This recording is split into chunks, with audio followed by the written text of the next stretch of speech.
Hello and welcome to this network education video. My name is Russell DeLong, and here we're covering the DNS functions within the evolved packet system, with some discussion on the IMS and voice over LTE use cases of DNS as well. Now, DNS is actually one of the most widely requested topics in terms of emails that I receive for new videos, and one that I'm particularly excited about for one reason. Now, where telecom is kind of a closed house industry with a lot of non-disclosure agreements and either vendor or operator proprietary technologies and methods, when it comes to DNS, I'm relatively unshackled from all of that. So the most widely deployed de facto DNS server software, known as Bind, is freely available to anyone. It's the configuration of Bind is what is used in even 3GPP's examples of DNS server configuration. And really, this is one scenario where I can configure everything that we would need for the subject at hand here, DNS, using nothing but freely available software, freely in open white papers such as 3GPP's TS or Technical Specification 29.303, and that means I can give practical examples for this video, which is something that I can very rarely do in these YouTube internet-facing video tutorials. So in this video, I'm seeking to cover an intro to DNS in general. One reason for that is because realizing that the audience for these types of videos is commonly telecom, I don't want to assume any knowledge of DNS necessarily, so I'm going to go over some intro to people who are already familiar with the concepts. I just wanted to make sure I'm not making any assumptions on the terms that we'll be using as we're talking about DNS configuration files. An overview of common DNS-based decisions made by the evolved packet system and IMS architectures. We're going to be covering practical review of a common DNS deployment scenario, kind of an EPC 101, and then practical review of an intermediate, kind of a 102 type deployment scenario. It gets a little bit more complicated, and we'll see how DNS kind of can kind of roll with the punches to answer more complicated questions and to provide more complicated and detailed information to a bigger EPS deployment. So overview of some practical IMS and voice over LTE DNS examples is going to come up as well here. So first of all, for DNS introduction, DNS fundamentally is a transaction request response protocol where DNS clients ask for one of various types of information and DNS servers provide response. So a DNS record is an entry in a DNS database. A record type is the type of information that a client will be asking for. A domain is a level of hierarchy in DNS. So DNS by its nature from right to left is hierarchical, where for every level of hierarchy, every level denoted by a period, represents another level of hierarchy for which you can have different authorities.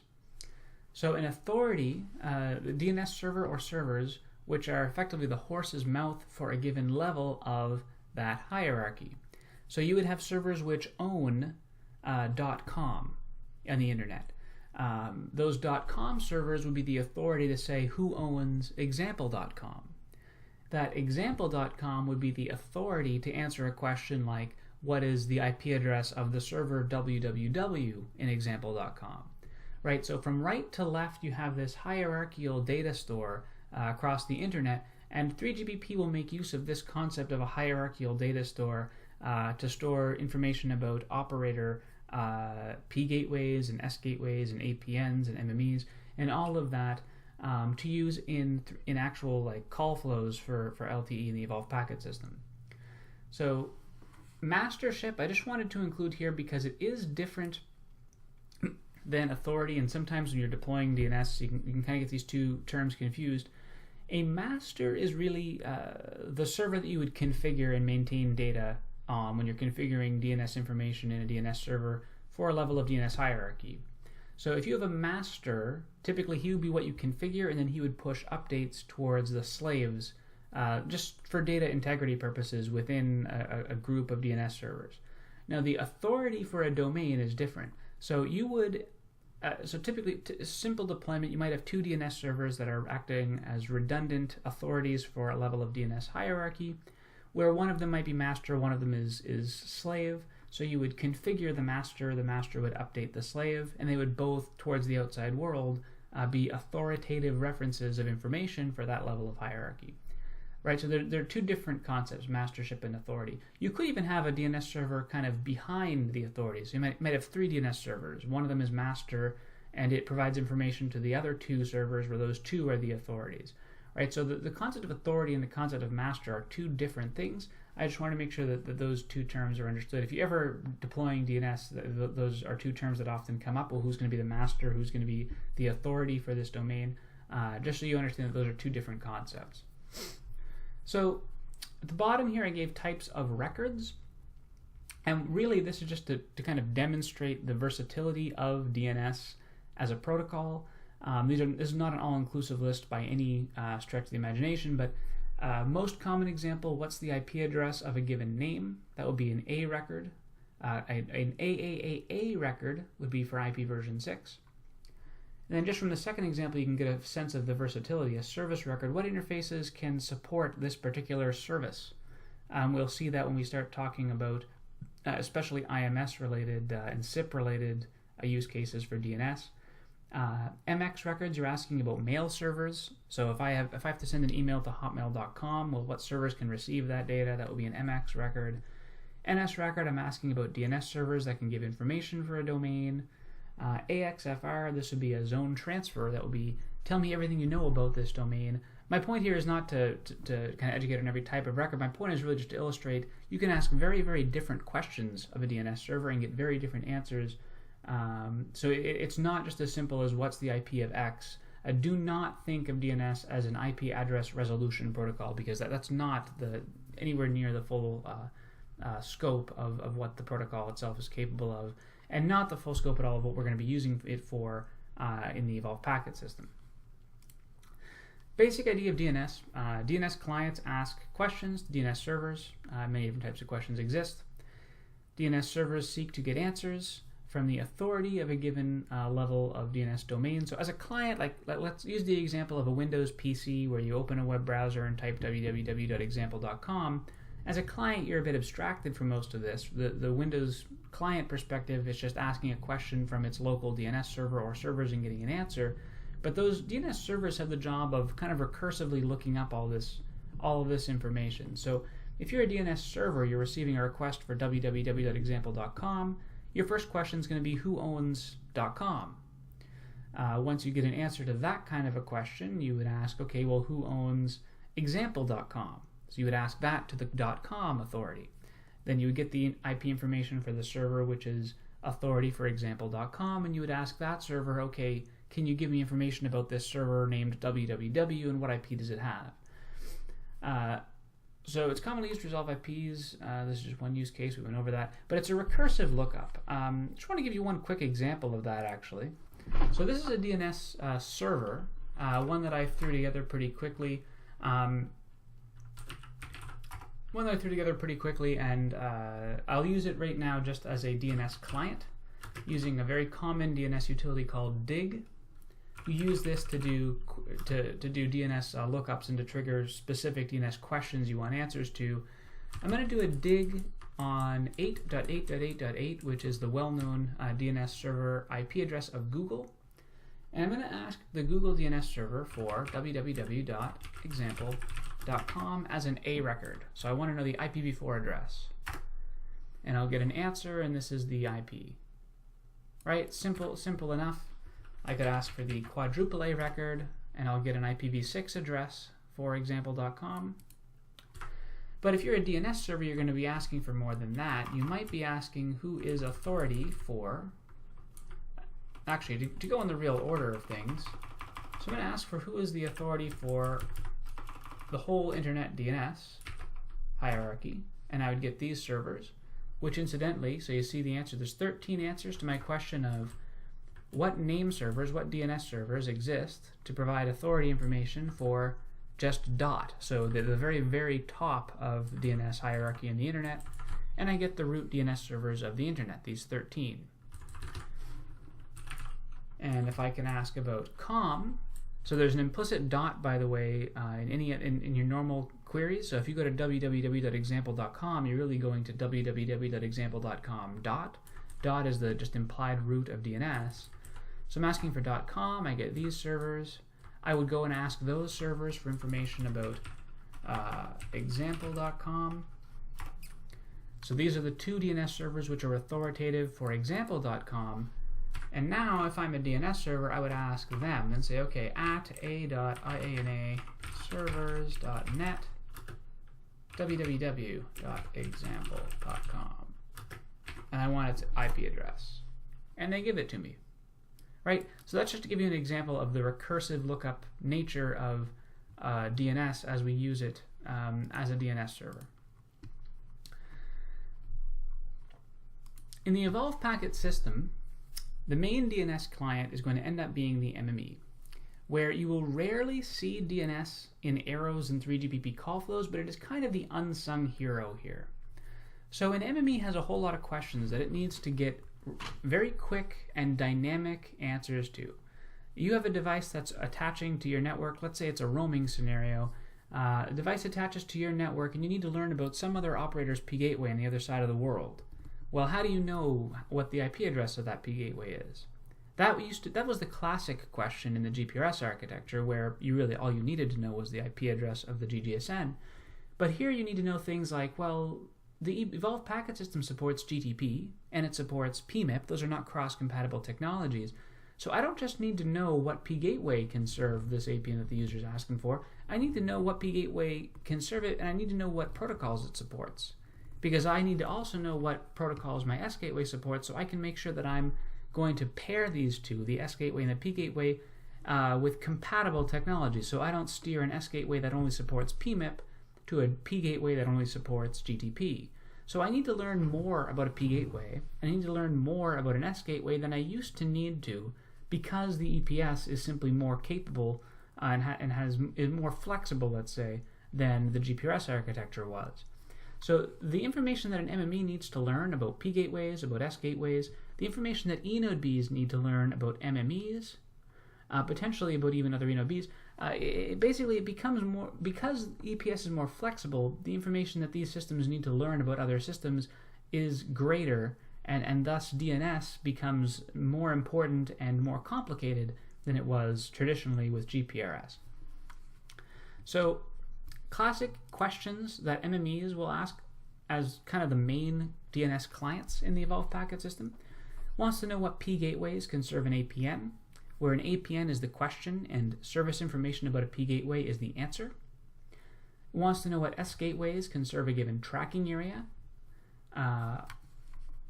so where tracking areas are the question and service info about S gateways is the answer. Wants to know about S gateways and P gateways as they relate to each other. It wants to know that my PMIP only S gateway is going to be paired with my PMIP only P gateway or GDP or vice versa. It wants to be able to make smart decisions about topology. So it wants to talk to an S gateway and tell it about a P gateway that's close to it, as opposed to a P gateway that's further away, right? So for optimizing performance in the EPS, where you have devices, S gateways and P gateways in the line of path of user data, you want the P gateway to be as close to the S gateway as possible. All right, so an MME needs to learn about this in a dynamic, scalable way. The idea is, if you are an operator in Australia and you get a request from a device whose main operator is in the United States, you want your MME in Australia to be able to learn the IP information and know enough about the P gateway in the United States to be able to start talking to it immediately, right? And at the same time, you can't allow for a need for every operator to know about every other operator through static configuration. It just would never work. So DNS is needed to provide a scalable way for every operator to dynamically learn about all the other operator information that it needs to provide service between the operators. So other typical questions: how can I reach the P gateway identified by an HSS for a UE? This is less common than these above examples. Like, these two are de facto standard. Any bare bones EPS deployment is going to need them. This one will be something like, let's say I statically configure a P gateway on an HSS to say this subscriber always send them to this P gateway. Well, in that scenario, the MME is going to get a name for a P gateway. He's going to need to resolve that. He might not necessarily be able to just go on an APN name. Where I can get, in this last example, again, kind of a niche, but it's an example of DNS's versatility even with an EPS, where you're getting just very different types of information, resolving answers to very different types of questions. So an MME needs to get security info for a device when the device has moved across tracking areas, and it needs to learn about the previous MME that assigned the device its temporary ID called an STIMSI. How do I get that? That's another question that DNS is going to come up with an answer for. So DNS is used for a lot of interesting things in the Evolved Packet System, and as I said, it is really the unsung hero of the Evolved Packet System. It's kind of the glue that holds a lot of things together and answers a lot of unspoken questions in 3GPP call flows that like an MME needs to know about this. How does it learn it? Usually when you're reading a call flow and that question is there and you don't know how an MME would learn to know to send this or to send that or to treat it this way or that way, more often than not, the answer is actually DNS. Typical eNodeB questions needs to learn about MMEs potentially that can serve a tracking area, potentially even S gateways that can serve a tracking area. There's some scenarios where it would want to know that aside from what's being dynamically given to it by MMEs during attach procedures. S gateways, typical, they would be answers to tracking area related questions, right? So an MME would ask, what S gateways can serve this tracking area? The answer would be information about these S gateways, right? Differentiation between GTP and PMIP. Differentiation between roaming and non-roaming, that's a distinction that GPRS did not have, but you have that capability in the Evolved Packet System. So there's a notation in DNS answers that can say, well, this is information about the S gateway's S8 interface for roaming versus S5 for non-roaming. MMEs are answers to tracking area related questions for those, actually the examples I just gave, one for STIMSI security info, another potentially for eNodeBs that want to learn about MMEs. Tracking areas, so I'm talking about a little bit about the DNS hierarchy here. So MMEs are going to be identified by their globally unique mobility management entity identity, or the GUMI. For those unfamiliar, by the way, for those unfamiliar with the Evolved Packet System architecture or with base call flows, I would refer you to my previous videos on those subjects. It's simply more information that I can cover here, and they've been covered elsewhere. So I am assuming in this video, when you're looking for DNS config for an Evolved Packet System, that you are already somewhat familiar with the basic concepts of EPS. Like, you should know what a tracking area is. You should even know, I believe, what a GUMI is prior to watching this video. So tracking area codes relate one or more cells in an LTE network to S gateways and MMEs through DNS. And every 256 tracking areas, incidentally, the way that DNS is written for tracking areas by 3GPP, the way that hierarchy is defined, every 256 tracking areas will comprise one unique level of DNS hierarchy. So that's something to keep in mind. Mostly if you wanted to like split, like if you had two different DNS domains in two different regions, if you really wanted two different DNS stores, different authorities for these different levels of tracking area domains, you could do it. I'm not sure if that's practical or not, depending on how big your network is, but that is possible within the architecture. So a bit about APNs as they present themselves in DNS. An APN is, as discussed in previous videos, composed of a network identifier and an operator identifier. APN NIs and APN OIs.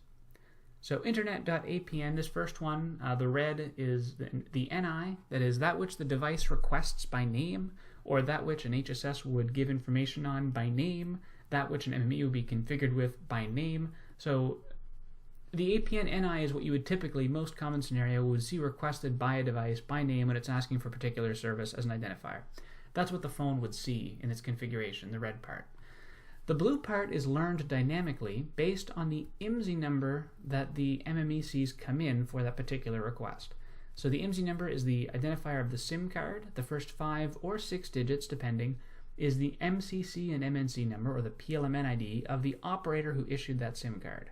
So that's going to end up defining this blue part. The first example of internet, this is written in the EPS notation, like the newer notation. Whereas this VoIP record, this would be something like if you were in UMTS and you were asking for the GGSN's IP address, this VoIP.MNC number, this would be the name that would be queried for a GPRS record. Now, I mentioned it down here also that for GTP, even for GTP version 2, even for the evolved packet system, the new setup compared to GPRS, the new system still uses this old notation, VoIP dot, this example, this APN OI with GPRS, it still uses that notation in GTP signaling, and that can be confusing. So in other words, if you're looking at a call trace for an EPS attach procedure with the GTP messages and DNS, you would see the DNS queries are for this .apn, .epc, .mnc, etc. Right? You would see that in DNS, but what you would see in GTP is this record type. 3GPP does define that in TS29.303. They do kind of have those two record types being used for DNS and GTP respectively, so that can be confusing if you're looking at it from a call flow perspective. I just wanted to make sure you're aware of that. P gateways are answers to APN questions, as I said. Again, they can support GTP and PMIP. They can be co-located with DNS functions. So you can actually in DNS say that this is not just a P gateway, but he also happens to support GTP version 1, and he can actually take requests for GPRS services as a GGSN. And that can be important for certain session continuity cases if you're moving between radio technologies and want to maintain the subscriber's IP address as he moves to anchor it on the same P gateway / GGSN. It can matter very much that the MME knows that this P gateway is also able to serve as a GGSN, and that is reflected in DNS. And finally, topological closeness is how 3GPP puts it, but really, practically speaking, geographical closeness is what you would typically use it for. You can convey through DNS which S gateways and P gateways are close to each other, and you can indicate whether or not that information should be used by an MME when making its decisions through DNS. Now, without further ado, I wanted to go over the practical scenarios. So this is scenario 1. This is my DNS 101 use case. This is a very bare bones, probably simplest deployment of EPS you can practically really do.